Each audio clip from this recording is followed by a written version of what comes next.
Hello and welcome back to my channel CBSE Simplified, and my name is Anupam Mishra. Today we are going to discuss this first chapter of class 12th English main textbook, and the name of the chapter is The Last Lesson. So in this story we will discuss as to what the story is all about. We will talk about the writer of this story. We will talk about the theme of the story as well, and I will try to explain this whole story line by line and try to explain the meaning of the difficult words also. As the title of the story suggests, The Last Lesson, it talks about a lesson which the people of that particular area wherein this story is set, they were not able to learn. They had a habit of postponing the things. They used to think that they will do it tomorrow, they will do it the next day, that they will do it the next day. That's how they keep on postponing this, that they will learn this lesson someday, but the day comes and it was perhaps the last day, and they were not able to learn that particular part. What the story is all about, we will discuss this in detail. So this story is written by a French novelist, Alphonse Daudet, and he was a French novelist and he was a short story writer. The last lesson is set in the days of Franco-Prussian War in 1870 to 1871, in which France was defeated by Prussia, led by Bismarck. So if we talk about the background of the story is set during 1870 to 71. During this 1 year, there was a war that was fought between France and Prussia. Nowadays Prussia does not exist. It is not a separate country, but in those days Prussia actually consisted of three nations: Germany, Poland, and some part of Austria. So all these three countries together, it was known, this particular land was known as Prussia, and in this war France was defeated by Prussia. So what happens in the story, that is something we will read now. So I started for school very late that morning, and I was in great dread of scolding, especially because MML had said that he would question us on participles, and I did not know the first word about them. For a moment, I thought of running away and spending the day out of the doors, and I was so warm. It was so warm, so bright. The birds were chirping at the edge of woods, and in the open field back of the sawmill, the Prussian soldiers were drilling, and it was all much more tempting than the rule of the participles. But I had the strength to resist and hurried off to school. This story is about a little boy whose name is Franz. He was going to the school and he was already very late, and he was very much afraid that he will be scolded by his teacher. The name of the teacher is S.M. Hamel, and he was actually a French teacher, because Mr. Hamel had said he had asked little Franz that he would ask him questions on the rules of the grammar, and this boy was very worried that he says that I did not know anything about any word about those rules of the grammar. So he thought that on that particular day he will not go to the school. He will run away from there and he will spend his day somewhere else. But it was a very warm day that morning. The morning was very beautiful. The birds were chirping at the edge of the woods, and there was an open field wherein the Prussian soldiers, they were doing practice, they were doing the drilling, and it was very much tempting. So for a moment the boy thought that he should not go to the school, he should just run away and enjoy this beautiful morning. But the very next moment he thought that he should not miss his school. So he actually went to his school immediately. So when I passed the town hall, there was a crowd in front of the bulletin board. For the last 2 years, all our bad news had come from there. The lost battles, the draft, the orders of the commanding officer, and I thought to myself without stopping, what can be the matter now? So when he was going to the school, he was passing through a town hall, and he saw there was a huge crowd. The crowd was actually looking at a bulletin board. Bulletin board was a kind of a board which was used by the Prussian soldiers whenever they had to communicate some or give some kind of information to the people of France. They will put a notice over there, and it was happening for last 2 years. So this boy says all kind of information as to what was happening, even if there was some kind of order or command by the Prussian army, they had to read this bulletin board. So he thought, since everyone was standing there and reading the bulletin board, the boy thought there should be something very serious about it. But since he was getting late for his school, so he did not stop there and he reached the school immediately. And then as I hurried by as fast as I could go, the blacksmith watcher who was there with his apprentice reading the bulletin called after me, "Don't go so fast, bub. You will get to your school in plenty of time." So when he was going to the school and he was hurrying towards the school as he was getting late, he saw there was a blacksmith who was standing there whose name was Watcher. And he says, okay, he was also reading the bulletin board, and he says, okay, do not make any haste. I mean, there is a plenty of time, and even if you do not run, you will still be able to reach your school on time. So don't worry. So I thought he was making fun of me, and I reached Miss M. Hammel's little garden all out of breath. So when this boy says, little friend says, he first thought that this blacksmith was making fun of him. So he reaches the school, and when he reaches the school, he was already out of breath. He was very tired.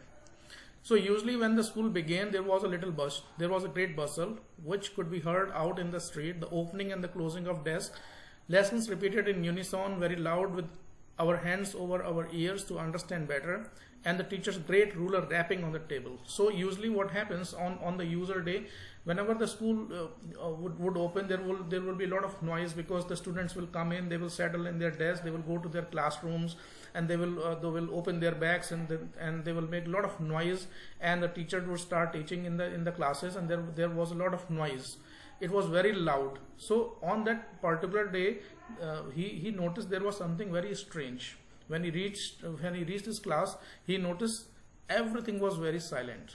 The teacher were there in the class. Mr. M. Hamel was already there in the class, but the scene was very different from the usual days. I had counted on the commotion to get to my desk without being seen, but of course that day everything had to be as quiet as Sunday morning. So the boy realized that this particular day was different from other days. What he realized, that there was no commotion. Commotion means noise. There was no noise in the class at all. M. Hamel was already there in the class, but he did not say any word to this little boy friends, because he was already late. But the boy was very frightened. He was very afraid that he will be scolded by the teacher, but the teacher did not scold him. So the boy was very surprised. He thought as if it was actually a Sunday. There was no commotion in the school. There was no noise in the school. Everything was so quiet.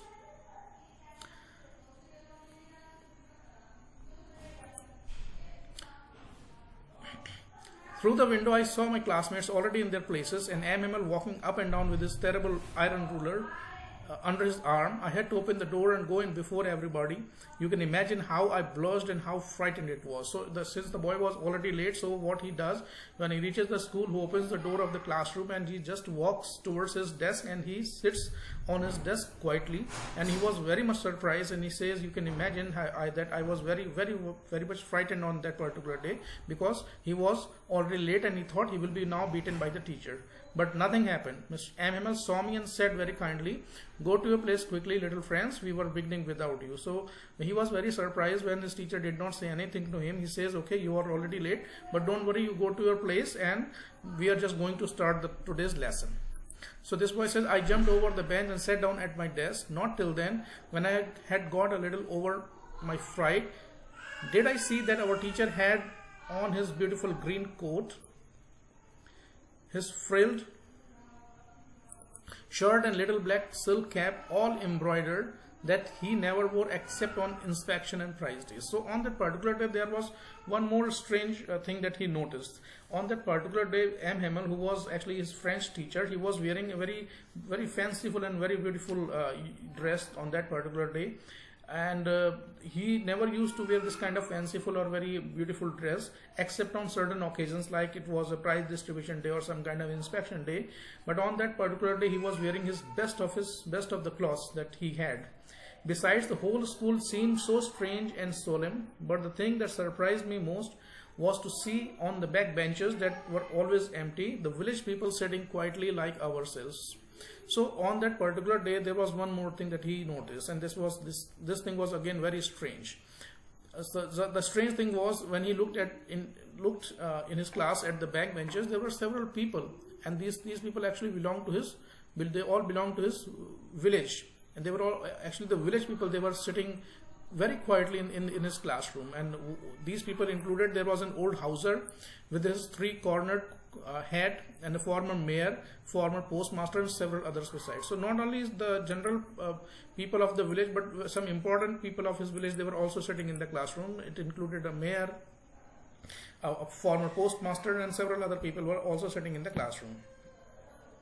Everybody looked sad, and Hauser had brought an old primer. Primer is kind of an elementary book of English language or any language, which includes like the kind of the alphabets and all those things which are read by the nursery and KG students. So there was one more thing. Everyone looked very sad. Mr. Hauser had brought an old elementary book of French language, and he was holding his book, and he was trying to read this book through his spectacles. He was wearing spectacles, as you can see in this picture.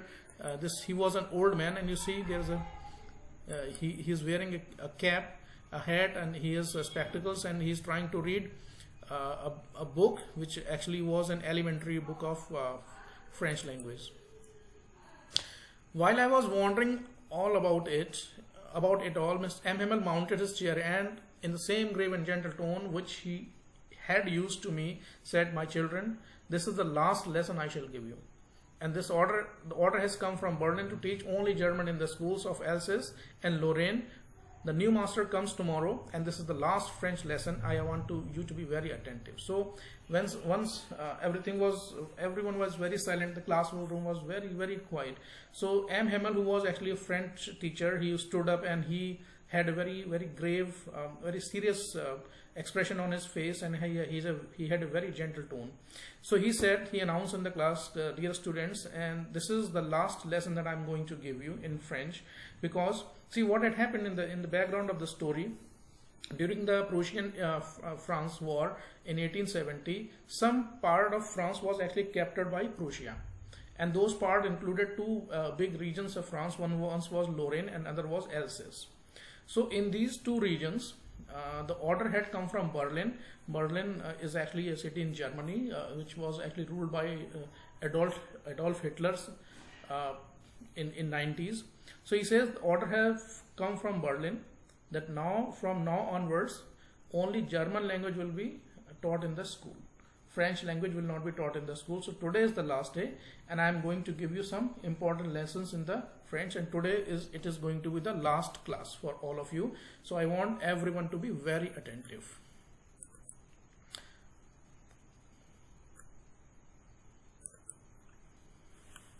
What a thunderclap those words were to me. Oh, the wretches. That was what they had put at the town hall. So this boy was now wondering. So the information that everyone was looking at in the beginning of the story at the bulletin board near the town hall, now the boy understood that everyone was actually reading that message, the instruction that had come from Berlin, that from the next day, since the Prussian soldier had taken over Lorraine and Alsace region of France, so French will not be taught there, only German language will be taught in all the schools. My last French lesson. Why? I hardly knew how to write. I should never learn anymore. I must stop there then. Oh, how sorry I was for not learning my lessons, for seeking birds' eggs, on going sliding on the Saar. My books that had seemed such a nuisance a while ago, so heavy to carry. My grammar and my history of all saints were old friends now that I could not give up. So when he came to know, as soon as this announcement was made that this was going to be the last class for French language, this boy whose name was Franz, he was very much surprised, and he started actually cursing himself, and he had a kind of a regret, and the regret that he had in his mind was that he never paid attention to learning his own language. He always kept on postponing the idea of learning French language. Every day he will come to the school, and he always thought that learning French language was just a waste of time. So he never paid attention to learning his own particular language. Now the time had come. He had a regret that from the next day he will not be able to learn French language anymore, and he had a regret that he did not know a single word of French language.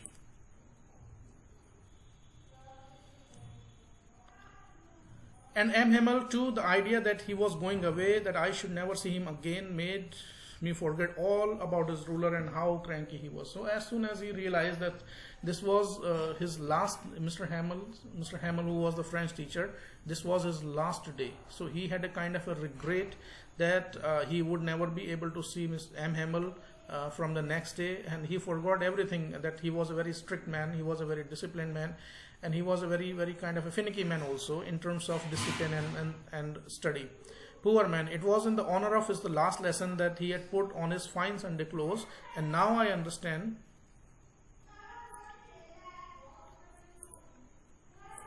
why the old men of village were sitting there in the back of the room. It was because they were sorry too that they had not gone to the school more.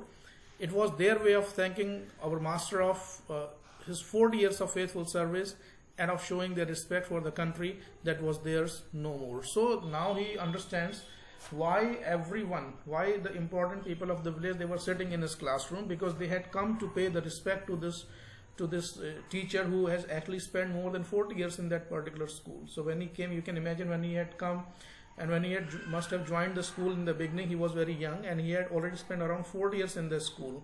So this was a kind of a way that the people of the village, they came to say thank you to the French teacher for his service, that he had spent 40 years in one school, and they actually wanted to show their respect for this teacher who was going away because of the conditions and the rules that were changed. While I was thinking of all this, I heard my name called, and it was my turn to recite. What would I have not given to be able to say that dreadful rule for the participles all through, very loud and clear and without one mistake?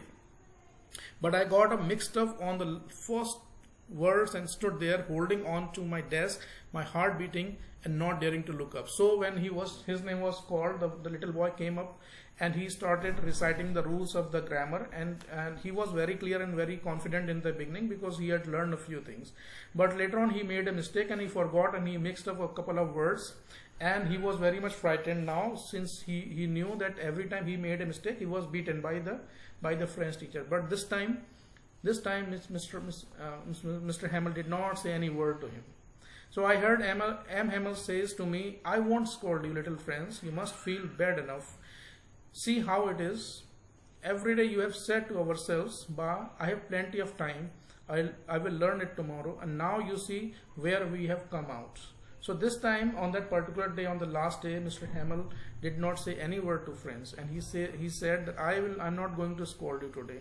Because now you see, it is just because of our habit of postponing the things, that we will do it tomorrow or we will do it the next day, and we have a lot of time to do all these kind of things. We will do it tomorrow or we will do it the next day.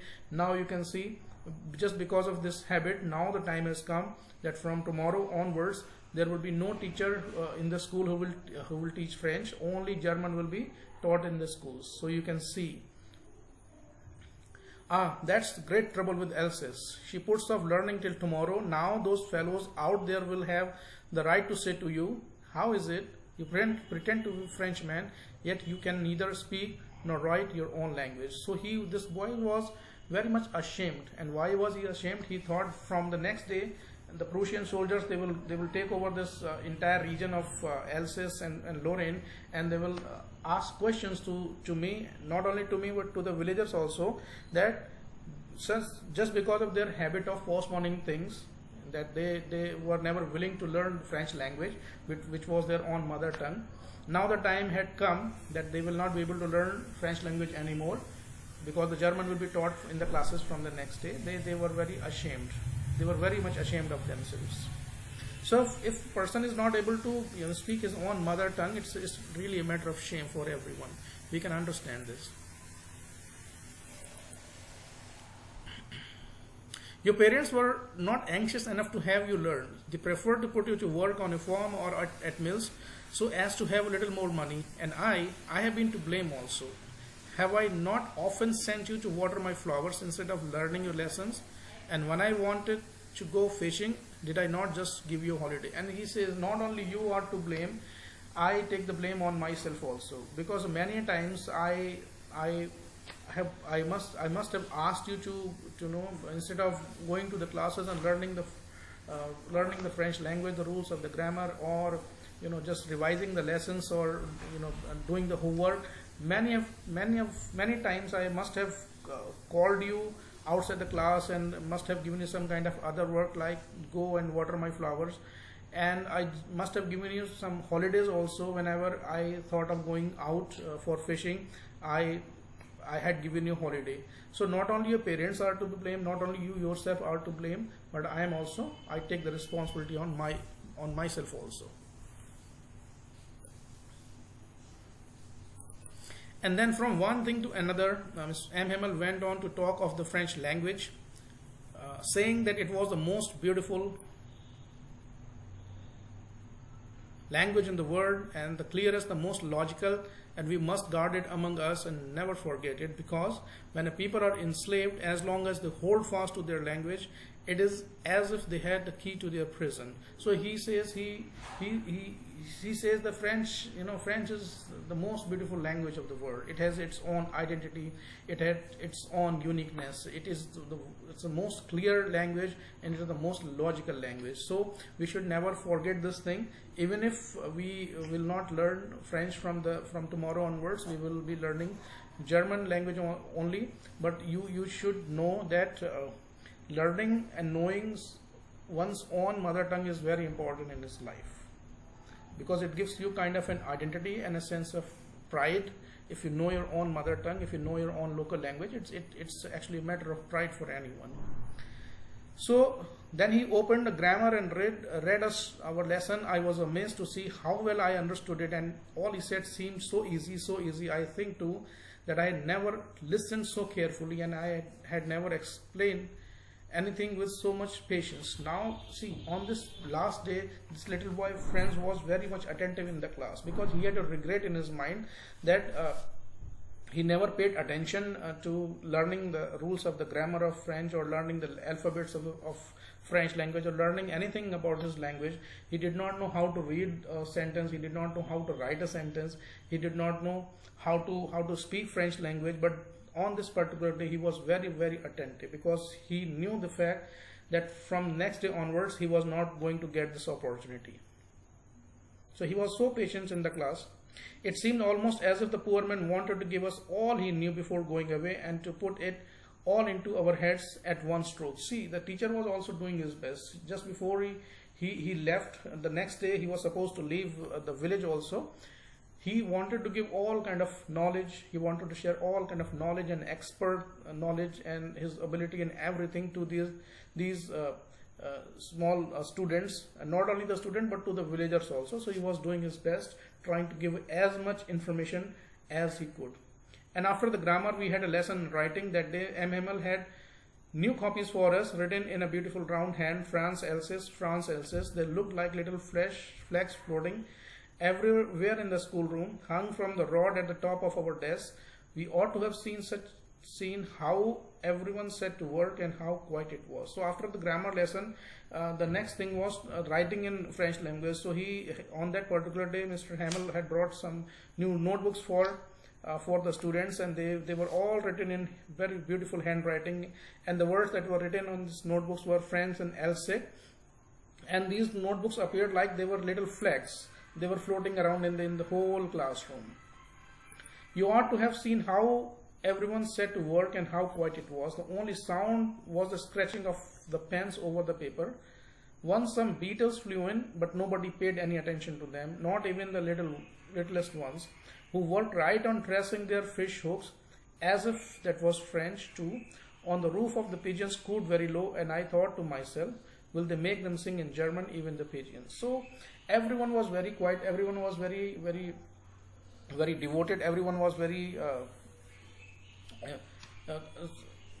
had a lot of patience in the class, and they were doing their best. They were learning their lessons, they were writing the classwork, and everyone was very quiet. So the atmosphere was such that everyone was very attentive in the class. So all of a sudden, this little boy looked at the roof, and he noticed that there were some pigeons, and he thought to himself, will these people will make these pigeons learn the German language from the next day or not? So whenever I looked up from my writing, I saw M. Himmel sitting motionless in his chair, gazing first at one thing and then to another, as if he wanted to fix in his mind just how everything looked in that little schoolroom. So when this little boy looked up, he looked at his teacher, and this teacher was very serious on that particular day. He has a kind of a emotionless face on that day, because he knew the fact that he will no longer be able to stay in the school. He had already worked in the school for more than 40 years. Now it was his last day. So when he looked at this teacher, he was looking here and there. He was looking towards each and everything that belonged to the classroom, because perhaps it is quite natural. So if you work in an organization for so many years, and on your last day you want to look at everything that you have looked for a number of years, and you want to just keep a memory of all those things. Fancy, for 40 years he had never been there in the same place, with his garden outside the window, his class in front of him. You can understand, if you spend 40 years in a school, you have a kind of a liking for that particular place. You want to look at all the places, all the things that belong to that particular place. You want to look at them and you want to just praise them.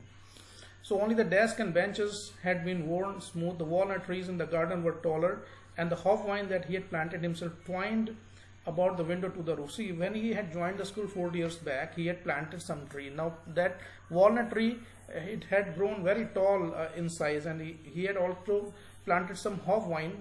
It's kind of a creeping plant. He had planted himself around 30-40 years back. Now that plant had grown up, and it had reached the window of the roof also. How it must have broken his heart to leave it all, poor man, to hear his sister moving about in the room above, packing their trunks, for they must leave the country the next day. And this little boy also heard kind of a noise, because in the school, Mr. Hamel was given a separate room for living. He had got a room for living, kind of an accommodation that the school had provided. And this boy was able to hear some kind of noise in his room, because his sister, Mr. Hamel's sister, she was actually packing everything, because the order had come and they were supposed to leave the school the very next day. But he had the courage to hear every lesson to the very last, and after writing he had a lesson in history, and the babies chanted their ba baby.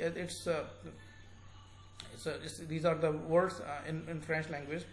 Down there at the back of the room, old Hauser had put on his spectacles, and holding his primer in both hands, spelled the letters with them, and you could see that he too was crying. His voice trembled with emotion, and it was so funny to hear him that we all wanted to laugh and cry.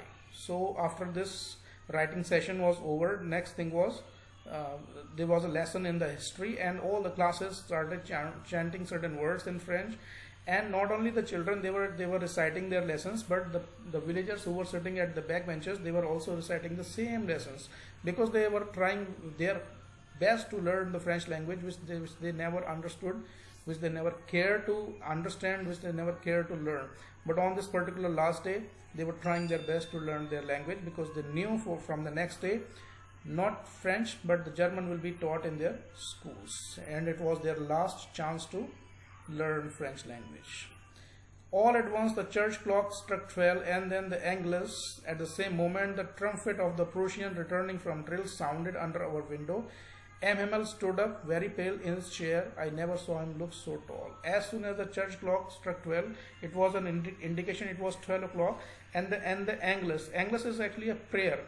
It's like a midday prayer, or you can say noon prayer in the churches. So at the same time, when it was 12 o'clock in the watch, the students and the people who were sitting in the classroom, they were able to hear some kind of sound that was coming from the trumpet of the Prussian army. They were actually returning from some kind of drill. And at that time, Mr. Hamel stood up. He was very pale. That means he had a very serious expression on his face. And he said, "My friends," said he, but something choked him and he could not go on. And then he turned to the blackboard, took a piece of chalk, and bearing on with all his might, he wrote as large as he could, "Vive la France." So he was about to say a few words, because perhaps he wanted to give his last speech, but he was not able to speak. his heart choked and he was not able to say a word. So what he did, he took a piece of chalk, he went to the blackboard and he wrote something, and what he wrote something was these words: Vive la France. That means in English it means long live France. And then he stopped and leaned his head against the wall, and without a word he made a gesture to us with his hand: school is dismissed and you may go. As he was very emotional on that particular day, he was not able to speak a word, so he wrote these words on the blackboard, and he gave a signal to everyone that the class is over and the school is dismissed and all of you can go. So this was the first chapter of the book Flamingo for class 12 NCERT syllabus for all CBSE board schools. I hope you have liked the explanation, and if you have any questions or query, you can send in your feedback in the comment section. Those who have not subscribed this channel, please subscribe this channel. Thank you very much for being with us.